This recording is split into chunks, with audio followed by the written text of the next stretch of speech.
저는 올해로 85 작은 교회를 섬기는 김혜자 권사입니다.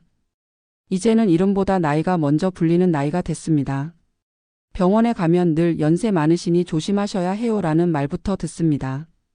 버스를 타면 아무도 앉지 않던 노약자석에 자연스럽게 앉게 되고 마트에서 계란 한 판을 들다가 허리가 휘청할 때면 내가 정말 많이 늙었구나 싶은 마음이 들기도 합니다. 사람들은 장수의 복이라 말하지만 저에게는 그 말이 마냥 축복처럼 들리지는 않습니다. 나이를 먹는다는 건 함께 늙어갈 사람이 옆에 없을 땐 참 조용하고 쓸쓸한 일이기 때문입니다. 남편은 오래전에 떠났고 자식은 없습니다. 친척들도 다 흩어져 연락 끊긴 지 오래되었고 요즘은 핸드폰이 울리는 일도 거의 없습니다. 하루가 시작돼도 누구 하나 저를 부르지 않고 하루가 저물어도 아무도 안녕히 주무세요라고 말해주지 않습니다. 가끔은 이런 생각도 듭니다. 내가 오늘 밤 잠들고 다시 못 일어나면 누가 알까? 며칠을 지나고 나서야 냄새가 나서 발견되는 건 아닐까? 뉴스에서 보던 고독사, 그 단어가 어느 순간부터 남일 같지 않게 들리기 시작했습니다. 문득문득 찾아오는 공포 같은 그 생각이 문을 잠글 때마다, 전등을 끌 때마다 가슴 한구석에 내려앉습니다.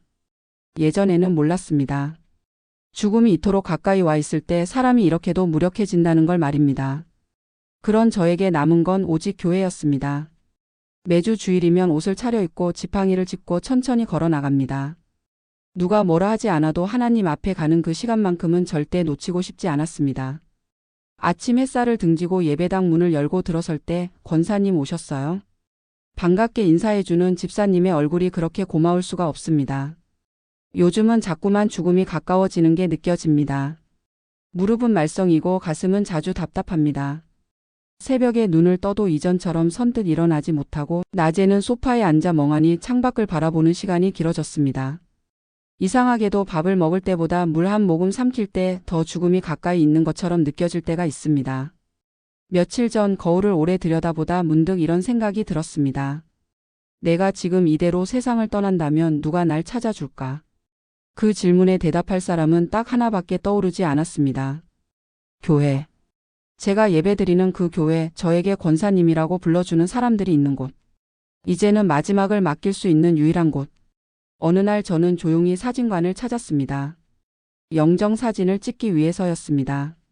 젊은 직원이 의아한 얼굴로 물었지만 저는 부끄럽지 않았습니다. 영정 사진을 찍고 싶어요. 제가 세상을 떠나도 누군가는 저를 기억할 수 있으면 해요. 한복을 곱게 입고 거울 앞에서 머리를 빗었습니다. 렌즈 앞에 앉아 미소를 지으려 했지만 마음은 그리 간단하지 않았습니다. 이 사진이 나라는 사람의 마지막 얼굴이 된다는 생각에 눈시울이 저절로 붉어졌습니다. 카메라 셔터가 몇 번 울렸고 직원은 할머니 사진이 이쁘게 잘 나왔어요 라고 말했습니다. 잠시 후 저는 인화된 사진을 받아들고 미소를 짓고 있는 사진을 지그시 바라보다가 조심스럽게 봉투에 넣었습니다. 그날 오후 저는 그 사진을 들고 교회를 찾았습니다. 목사님은 마침 교회 사무실에 계셨습니다. 저는 평소처럼 조용히 문을 두드리고 들어가서는 머뭇거리며 앉았습니다. 목사님이 따뜻하게 웃으며 말을 건넸습니다. 권사님, 무슨 일로 오셨어요? 저는 손에 들고 온 봉투를 꺼내 목사님 책상 위에 조용히 올려놓았습니다. 목사님, 이건 제 영정 사진입니다. 목사님이 순간 말을 잊었습니다. 저는 조심스럽게 웃으며 말을 이었습니다. 저도 이제 나이가 많잖아요. 언제 하나님이 부르실지 모르니까요. 그런데 저는 가족도 자식도 없어요. 제가 죽게 되면 제 장례는 교회밖에 의지할 곳이 없습니다. 그래서 제 얼굴 사진이라도 미리 준비해야 될 것 같아서요. 목사님은 천천히 봉투를 열어 사진을 꺼냈습니다. 잠시 말없이 그 사진을 바라보시더니 사진을 다시 곱게 봉투에 넣고 제 손을 꼭 잡으셨습니다. 권사님, 저희가 끝까지 함께 할 겁니다. 걱정하지 마세요. 권사님은 혼자가 아니십니다. 그 말에 저는 울컥했습니다. 지금껏 죽음을 준비하며 한 줄씩 유서 대신 써 내려간 메모, 냉장고에 붙여둔 긴급 연락처. 믿음교회라는 쪽지, 혼자일지라도 사람답게 마지막을 맞이하고 싶은 소망, 그 모든 것이 목사님의 짧은 말 한마디에 위로받는 느낌이었습니다. 권사님, 아직 하나님이 쓰실 일이 더 남았습니다. 그 사진은 저희가 잘 간직하겠습니다. 그러나 그 사진 쓸 날이 천천히 오기를 함께 기도할게요. 저는 작게 웃었습니다. 목사님의 그 말이 너무나 큰 위로가 되었습니다. 오늘도 하루를 살아냅니다.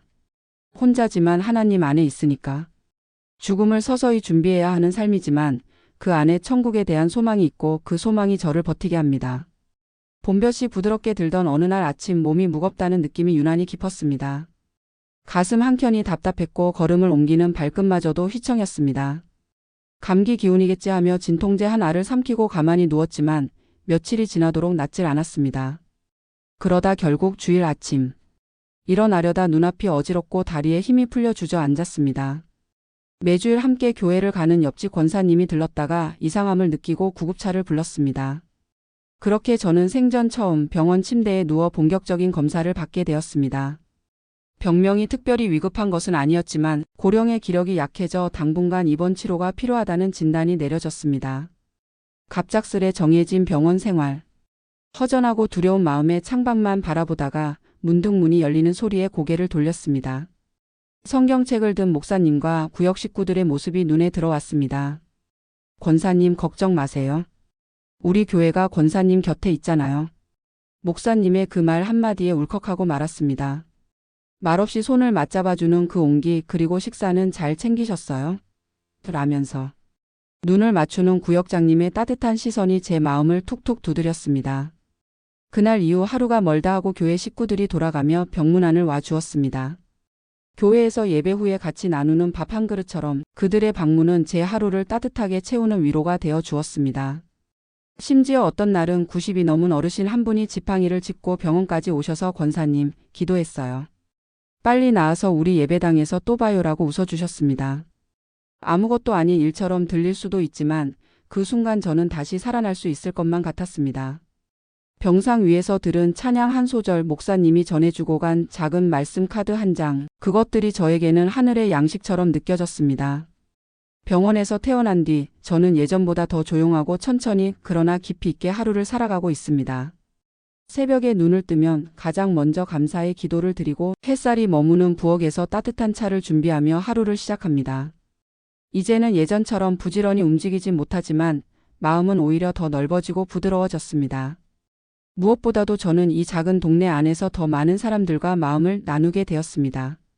교회 근처에 사는 과일가게 주인 아주머니, 매일 산책하는 할아버지, 그리고 어린 손주를 데리고 놀이터에 나오는 젊은 엄마들과도 인사를 나누고 짧은 대화를 이어갑니다. 처음엔 낯을 가리던 분들도 어느새 권사님, 요즘은 좀 괜찮으세요? 하고 안부를 물어오고 가끔은 삶의 고민을 나누며 함께 기도해달라고 부탁하기도 합니다. 저는 그럴 때마다 이 동네가 곧 제 사역지요, 선교지라는 생각을 하게 됩니다. 주일에는 여전히 옆집에 사는 친구 권사님과 함께 교회를 향합니다.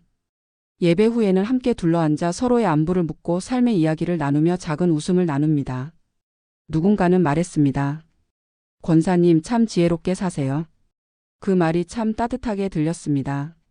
남들보다 가진 것이 많거나 대단한 일을 하는 건 아니지만 저는 지금 이 자리에서 하나님이 주신 몫을 다하고 있다는 확신이 있습니다. 죽음을 준비하는 삶은 결코 슬픈 것이 아닙니다. 오히려 그것은 오늘을 가장 충실히 살아내는 삶이었습니다. 사람들과 정을 나누고 교회 공동체 안에서 함께 울고 웃으며 하나님 안에서 나이 들고 있다는 것. 그것이 제게는 가장 아름다운 노후이자 가장 값진 축복입니다. 저는 이제 더 이상 외롭지 않습니다. 이웃과 함께 울고 웃을 수 있는 믿음의 자리, 그리고 늘 함께하는 하나님이 계시기에 저는 오늘도 평안한 마음으로 하루를 살아냅니다.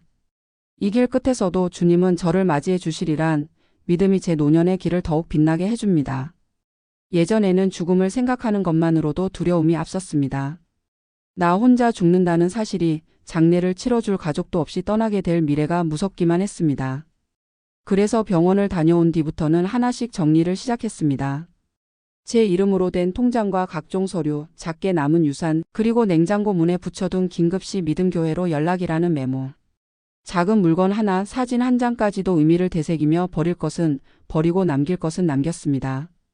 하지만 시간이 갈수록 저는 죽음이 끝이 아니라 하나님 품으로 돌아가는 하나의 문이라는 것을 마음 깊이 받아들이게 되었습니다. 더 이상 죽음을 피하거나 외면하고 싶지 않았습니다.